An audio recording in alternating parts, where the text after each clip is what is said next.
Salve, nação São Paulina! Tá todo mundo animado já pro jogo contra o Ceará?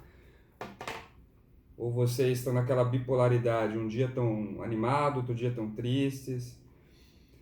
Hoje eu queria fazer um vídeo aqui pensando um pouco mais já no nosso planejamento para o ano que vem. Eu queria dividir esse vídeo em duas partes, na verdade. A gente já está no final de novembro. Hoje é dia 20 de novembro, quarta-feira. E todos os times que vão fazer sucesso ano que vem, eles já planejaram ou já estão com o planejamento em andamento desde agosto, setembro, outubro. Então, São Paulo, eu vejo que por causa dessa dificuldade que a gente está tendo esse ano, está atrasado nesse ponto, né? Então, eu queria saber de vocês aqui. Eu fiz uma análise aqui do mercado geral para o São Paulo para esse próximo ano, análise do nosso elenco e o que a gente pode projetar para o ano que vem. Então eu vou dividir esse vídeo em duas partes. Primeiro vamos falar sobre a defesa, gol, defesa, laterais e meio campo. O que a gente pode esperar para o ano que vem em termos de contratação, de dispensa de jogador, né? Análise que a gente fez nesse ano aí em relação aos jogadores, quem pode sair. Então, reunindo todas essas informações, vamos discutir algumas coisas aqui. Então, o que a gente pensa para o ano que vem? Né? Eu acho que a defesa ali e a volância, essa parte do São Paulo talvez seja a parte que melhor tenha funcionado esse ano. Né? Querendo ou não, a gente descobriu um goleiro que depois do Rogério Ceni foi o único goleiro que passou alguma segurança, apesar de não ser uma segurança 100%, o Volpi tem algumas falhas ainda importantes, contra o jogo contra o Palmeiras, né? Ele soltou aquela bola lá, aquela bola esquisita, aquele gol lá meio espírita. No jogo agora contra o Atlético Paranaense, ele levou um frango, né? Mas é um jogador que passou confiança na maior parte dos jogos. Agora, vale a pena investir 20 milhões de reais no Volpi, 5 milhões de euros? Isso é um valor bastante alto, né? Eu ainda acho que é um valor muito caro para um goleiro que ainda comete algumas falhas importantes em jogos que são jogos grandes, né? Jogos decisivos. Mas, ao mesmo tempo, a gente já tentou muitos goleiros, desde que o Rogério se aposentou, e nenhum passou segurança, né, que o Volpi passa. Então, eu acho que é uma questão assim, se surgir uma outra oportunidade, surgir um Armani, como é o goleiro do River, um grande goleiro, experiente, na casa de uns 30 anos, que você consiga pagar uns 10 milhões de reais e que tenha todos os clubes que ele jogou bem e que saiba sair do gol, porque essa é uma deficiência do Volpi, aí acho que seria de se pensar. Mas se não surgir uma grande oportunidade de mercado, a gente vai ter que pagar 20 milhões do Volpi. Vai ter que pagar, infelizmente. O gol, todo grande time começa com um grande goleiro. Então, isso aqui a gente vai ter que resolver. Se a gente não comprar o Volpi, a gente vai ter que trazer um outro grande goleiro. Eu ainda sou a favor de trazer um outro grande goleiro, né, que saiba sair melhor do gol, né, e que seja aquele goleiro decisivo, né, em jogos importantes. Mas entre não trazer esse goleiro, trazer uma promessa, é melhor contratar o Volpi mesmo com esse valor astronômico de 20 milhões. Acho que na reserva do Volpi, o Jean, acho que está de bom tamanho. Se você quiser negociar o Jean para trazer um outro goleiro mais experiente, como a gente fazia na época do Rogério Ceni, que tinha o Bosco estava em ótima fase. Então acho que talvez até fosse mais interessante. Você poderia oferecer o Jean ali no negócio, por exemplo, lá com os mexicanos, abatia 50% do valor do Volpi, e aí você traz um outro goleiro aí que não é caro, um goleiro experiente aí do Campeonato Brasileiro, tipo aquele goleiro lá do Fortaleza, o Felipe Alves. Sabe sair com o pé, né? É um goleiro que já foi treinado pelo Diniz. Para reserva ali, tem 30, 32 anos. Para reserva é bom, né? Eu acho que um goleiro experiente na reserva, acho que seria até mais interessante do que a gente ter o Jean, né? Que é um goleiro muito novo ainda e que, às vezes, se ele tiver espaço em outro clube, ele pode ter muito mais chance de sucesso na carreira dele do que ficar na reserva do São Paulo, e ele tem um bom valor, a gente pagou 10 milhões no Jean, achando que ele seria titular em pouco tempo. Então, Você pode fazer o time com o Volpi, mais um goleiro experiente, ou o próprio Jean, e o Lucas Perry, ou algum goleiro da base, o Júnior. Vamos tentar vender o Lucas Perry aí, porque é um jogador que eu já vi jogar na base e também tem muitos defeitos. Acho que é um jogador super valorizado. Então no gol, a gente vai ter que resolver, vai ter que investir. Ou trazer um cara experiente, que também vai gastar dinheiro, com currículo, que nível Armani, né? Ou vamos ter que comprar o Thiago Volpe. O que vocês acham? O que vocês fariam? Vocês têm alguma sugestão de goleiro experiente, na casa dos 30 anos, por aí, ou mais, e que seja muito bom e que saiba também sair do gol e que a gente possa buscar ele no mercado? Se vocês tiverem alguma opção aqui, quero que vocês coloquem aqui no comentário, vamos discutir isso. Em relação à zaga, nossa zaga foi um dos pilares assim do time, né? Esse ano foi uma das coisas boas, foi a zaga. Bruno Alves, Arboleda, apesar do Arboleda falhar muito em jogos assim decisivos, né? Falhou lá contra o Corinthians na final do Paulista, contra o Wagner Love, deixou ele fazer aquele gol. Agora fez um pênalti infantil contra o Santos. É um zagueiro que no combate, né? E tende a melhorar ainda mais com os treinamentos. A zaga é uma das coisas que a gente pode manter, né? Uma coisa boa. Arboleda e Bruno Alves jogaram bem esse ano. Eles no confronto, no mano a mano com os atacantes, eles são rápidos, eles ganham muitas bolas, estão entrosados. Então, acho que esse que é um problema menor. E aí, em relação à zaga, o que a gente tem na formação do plantel? Junto com o Arboleda e Bruno Alves, a gente tem no banco lá o Anderson Martins. O Anderson Martins é um bom reserva, né? Um jogador mais técnico e tal. Eu acho que tá bem composto isso aí. Se sair um desses três aqui, eu acho que poderia buscar um outro zagueiro também mais preparado, né? Do mesmo nível, com mais de 25, 28 anos, que não seja mais uma promessa. Agora, a gente tem que olhar com muito cuidado aqui para jogadores da base, porque o São Paulo é muito bom em revelar zagueiro. O São Paulo revela zagueiros muito bons, né? Infelizmente, eles acabam não tendo muito espaço muitas vezes. Então, hoje a gente está com uma safra boa na zaga. Quem tem acompanhado, quem acompanhou a Copa São Paulo, viu lá zagueiros muito bons, né? Acho que tava um zagueiro até já foi negociado para a Alemanha, que era o Tuta, e o Morato foi negociado já para o Benfica. Acho que o Benfica pagou 7 milhões de euros agora no meio do ano para levar o Morato. O Morato é um jogadoraço, um quarto zagueiro assim que faria, com certeza faria história no São Paulo. Mas por questão de financeira a gente precisou vender ele e ele também não tinha chance no time. Então isso que é a questão. Onde a gente revela bons jogadores, por exemplo, que é na zaga, a gente está sempre trazendo uns caras que não dão chance para esses zagueiros. Agora a gente tem dois zagueiros muito bons, da base, já estão treinando no profissional e praticamente não tem oportunidade, que é o Valse e o Diego. O Diego foi capitão, joga na zaga e joga no meio do campo, foi capitão do time da Copa São Paulo campeão. O Valse teve proposta de não sei quantos milhões de euros aí do CSKA no começo do ano, zagueiro da seleção sub-20. Então são jogadores que a gente precisa dar oportunidade porque são bons. O mercado lá de fora está de olho. Vieram aqui buscar o Morato. Da Copa São Paulo, o Tuta foi lá buscar, o time da Alemanha foi lá e levou o Tuta. Então esses jogadores não têm oportunidade porque às vezes você fica trazendo jogadores mais rodados, como o Bruno Alves, Arboleda, o Anderson Martins, né? E querendo ou não, esses caras ocupam espaço no elenco, não dão oportunidade para esses zagueiros jovens aqui.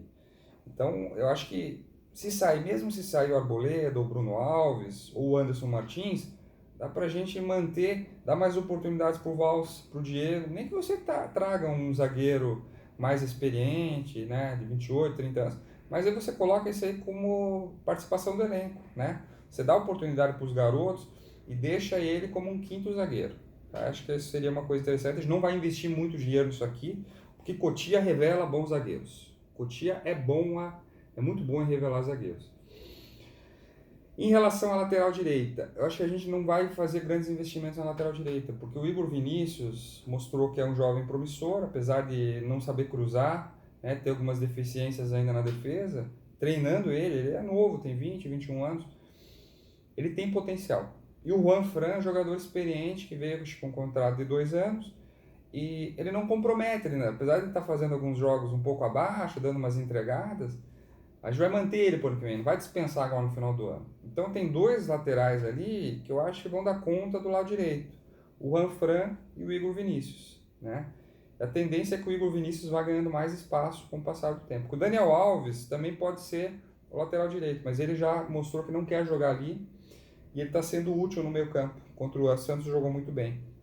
Então, ainda seria um terceiro em caso de lesão, etc.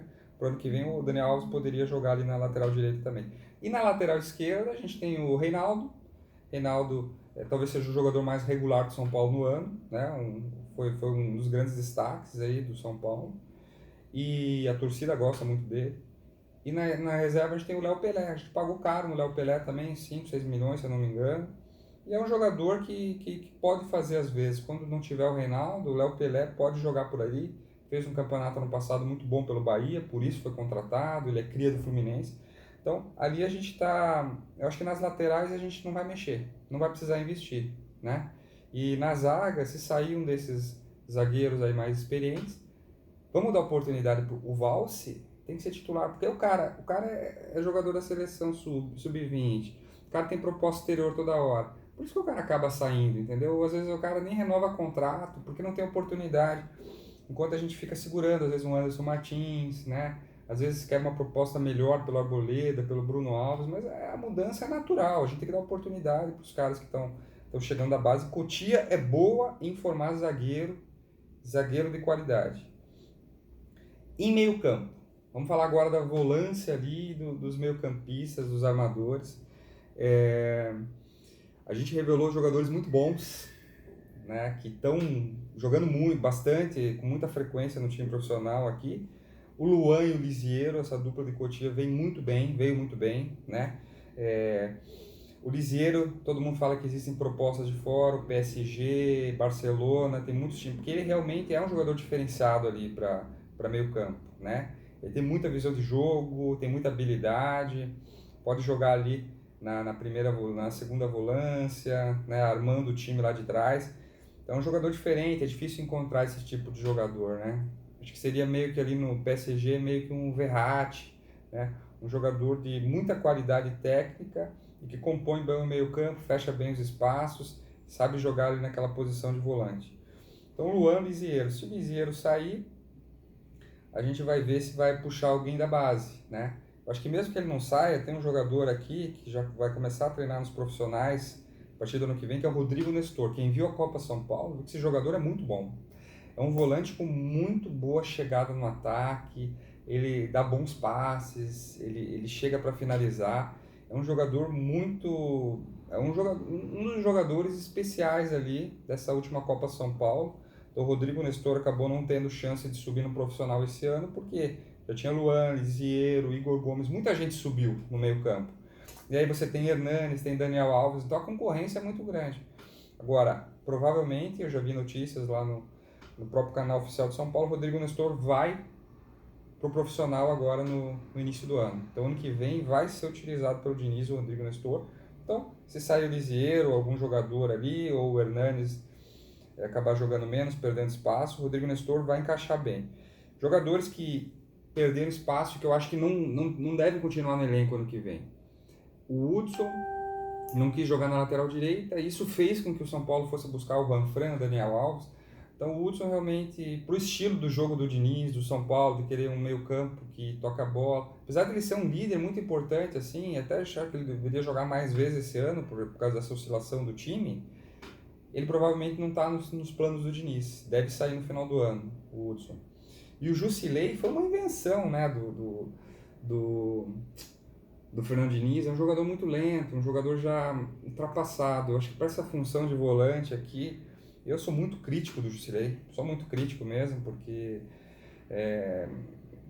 ele já mostrou em vários jogos importantes, grandes do São Paulo, que ele não tem condição de ser mais um jogador profissional de nível de São Paulo. É um jogador que já está no nível de jogar numa Chapecoense, no Fortaleza. Então o Jusilei, espero que o Jardine 2, né, o Fernando Diniz, bote a mão na consciência e fale, não, esse jogador aqui vamos deixar em Cotia, vamos negociar, passa para um outro time aí. Se o Jusilei fosse tão bom quanto o Jardine acha, quanto o Fernando Diniz acha, outros técnicos já teriam pensado ele lá, teriam buscado ele, né, nesse período que ele ficou treinando lá em Cotia, lá no Rio de Janeiro. Então, na verdade, só alguns técnicos veem algum valor no Jusilei, né? Mas se vê os jogos com o Jusilei, o time fica completamente desguarnecido, ele não tem uma outra posição para jogar, ele joga de primeiro volante. Aí deixa a defesa completamente descoberta. E ele é um jogador já mais velho, então apesar de dizer que ele tem um passe bom, ele demora muito para passar a bola, né? E a recuperação dele ali, a gente fica completamente desguarnecido. Então o custo-benefício não é bom. A gente precisa de um jogador com vitalidade ali para ser primeiro volante, né? Apesar de falar que o Luan não tem aquele passe e tal, o Luan é um dos melhores jogadores do São Paulo do ano. A torcida adora o Luan. Então, ele é muito bom realmente em recuperada de bola, protege muito bem a defesa, consegue fazer a cobertura dos dois laterais, protege muito bem a zaga. Esse é um jogador muito mais importante para o São Paulo no momento do que o resgatar o Jusilei, que era o momento da gente liberar ele. Então, Jusilei e Hudson fora. E existem algumas especulações, né? O Diniz acho que indicou já 2 jogadores do Fluminense, né, que atuaram com ele. Um é o Danielzinho, no meio campo. Ele tem 23 anos, é titular do Fluminense, jogou 34 jogos esse ano, deu 5 assistências, fez um gol. E o Danielzinho, ele vai estar livre no mercado, porque acaba o contrato dele com o Fluminense agora no final do ano, e o valor de mercado dele é 9,2 milhões de reais. Então seria basicamente luvas, né? E o valor para investir num contrato aí de 4, 5 anos. Ele tem um salário baixo, 100 mil reais por mês, e o Grêmio também está interessado nele, o Renato Gaúcho. Então existe uma concorrência. Eu não sei se vale mais a pena a gente trazer um jogador jovem assim, investir 10 milhões de reais, ou você investir no Rodrigo Nestor, da base, jogador de 20 anos, promissor, né? Tem pouca diferença, o Danielzinho tem um ano a mais de experiência no futebol profissional, né? Agora, se for uma questão de ocasião, se for para compor o elenco ali junto, não tirar a oportunidade do Rodrigo Nestor, né? Não tirar o espaço do Igor Gomes, do Lisiero, aí tudo bem, pode ser uma alternativa. E o Diniz também indicou o Caio Henrique, que é um jogador que joga ali na lateral esquerda, joga no meio campo, é jogador cria da base do Santos, mas pertence ao Atlético de Madrid, está emprestado ao Fluminense. Aí seria talvez um negócio de empréstimo, teria que ver o valor. Ele realmente foi um dos grandes destaques do Fluminense, é um grande jogador, é um jogador muito bom realmente. Eu acho que até se você perder o Lisiero, vender o Lisiero, o Igor Gomes, né, você pode, com uma parte desse investimento aí, você investir no Caio Henrique, que depois é um jogador com alto potencial de revenda depois. Assim, jogador que pode jogar em várias posições. Jogou na lateral esquerda, jogou no meio campo. É muito bom jogador esse Caio Henrique, mas já não deu certo lá na Europa, né? Tanto que voltou do Atlético de Madrid para o Fluminense. Se for um empréstimo, um bom negócio, podemos entrar nessa. Mas assim, onde a gente talvez vá precisar mexer menos, a nossa defesa. Então as grandes questões são essa. Vocês contratariam o Volpi? O Volpi vale 20 milhões? Ou a gente consegue pensar no mercado um outro goleiro tão bom quanto ou melhor, que tenha que consiga sair melhor do gol, por exemplo, que é um dos defeitos do Volpi, apesar de debaixo da trave eu achar que ele é nota 9, 9,5, ele é muito bom no reflexo. Volpi ou trazemos um outro goleiro? O que vocês acham? Comentem aqui embaixo. Na zaga, vamos dar oportunidade para esses caras, para o Valse, para a galera da base. E ainda surgiu até um interesse do São Paulo no Gustavo Henrique, que é o zagueiro do Santos, tem 26 anos, cria da base lá do Santos. Eu acho que a gente não tem que investir em zagueiro. Você vai tirar o espaço do Valse, do Diego. Só para trazer o Gustavo Henrique, vamos valorizar esses jogadores da base, né? Vamos dar espaço para eles. Então, se for para trazer uma revelação, um jogador que é uma promessa, em uma posição que o São Paulo já tem revelado jogadores, vamos dar oportunidade para o pessoal de Cotia, para esses jogadores, né? Eles já mostraram que tem qualidade. Olha quantos jogos jogaram Luan, Lisiero, Igor Gomes. O Valse jogou alguns jogos com o Cuca, foi bem, na minha opinião ele foi bem, né? Para estrear no profissional. Esse Rodrigo Nestor aí tem um potencial muito grande. Então, acho que o Toró teve alguns jogos bons, oscilou bastante, né? Agora, alguns jogadores aí que não deram certo, a gente vai emprestar, vai esperar amadurecer. Então, goleiro, laterais, zagueiros, meio campo, volantes. Esse vídeo vai ficar muito longo se a gente for falar sobre atacantes, né? Vou fazer um vídeo falando exatamente sobre isso, mas eu queria a opinião de vocês. O que vocês estão achando? O que vocês acharam desses nomes e o que vocês fariam diferente no planejamento para a nossa defesa, né? Nosso meio campo para trás a partir de 2020, se o Jardine 2, né? Eu sempre confundo porque os dois são estagiários. Se o Fernando Diniz continuar como nosso técnico. Valeu, pessoal. O Jason vai voltar. Se a gente seguir todo um planejamento bonitinho aqui, não sei se vai ser no ano que vem, no outro. Jason is back. Saudações trimundiais.